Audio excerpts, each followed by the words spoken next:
ఓం శ్రీ సాయిరామ్. పోతన భాగవతము ద్వితీయ స్కందముల పద్యాలు తెలుసుకుందాం. సాయిరామ్. ముందుగా 175 పద్యం. నూతన గరళస్తనియగు పూతన పురిటింటిలోనన్ పొత్తుల శిశువై చేతనముల హరించి పరేత నగరమునకున్ అనిచే కృష్ణుడు పెళ్ళుచన్.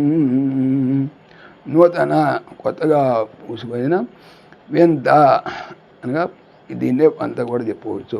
గరళ విషము కల, స్థని పాలుండు కలది, అగు అయినా పూతనను పురిటింటి పురిశుద్ధిగా కాని ఇంటి లోనే పొత్తిళ్ళలోని అనగా పుట్టిన కొత్తలో సంటి పిల్లలను ఉంచు మెత్తటి గుడ్డల దొంతట్లు అనమాట.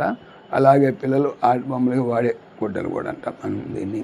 శిశువు సంటివాడు అయి ఉండగా చేతనములు ప్రాణములను హరించి అనగా పిలిచి పరేత యముని నగరమునకు పురమునకు అనిచన్ పంపించెను.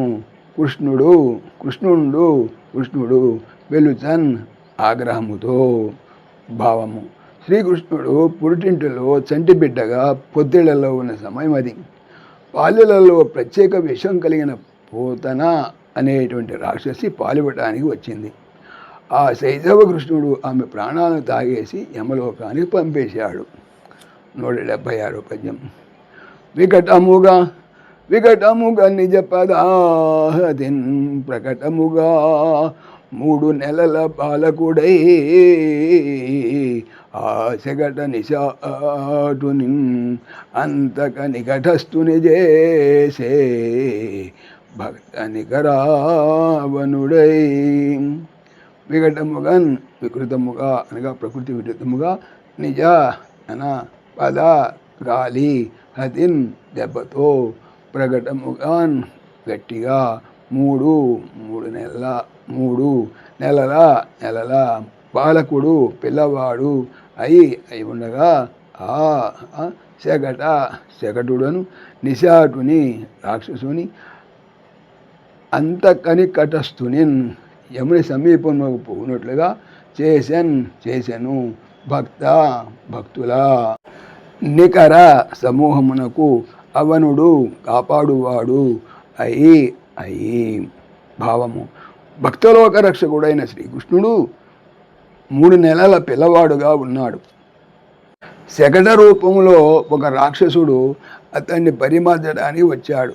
అది గమనించిన బాలకృష్ణుడు తన కాలి తన్నుతో ఆ దానవుణ్ణి దండధరుని వద్దకు సాగనంపాడు. సాయిరామ్. ఓం దాశరథాయ విద్మహే సీతావల్లభాయ ధీమహి తన్న రామ ప్రచోదయాత్. సర్వం శ్రీ రామార్పణమస్తు. జై శ్రీరామ్, జై శ్రీరామ్. ఆత్మీయులకు మనవి, ఈ ఛానల్తో పాటుగా అనంత మహిమల శ్రీ సత్యసాయి అనే ఛానల్ మరియు లెర్న్ భగవద్గీత లైవ్ గీత అనే భగవద్గీత ఛానల్ను స్వామి నా చేత చేయించున్నారని మనవి చేస్తున్నాను. వీటికి సంబంధించిన లింక్స్ డిస్క్రిప్షన్లో చూడవచ్చు. సాయిరామ్.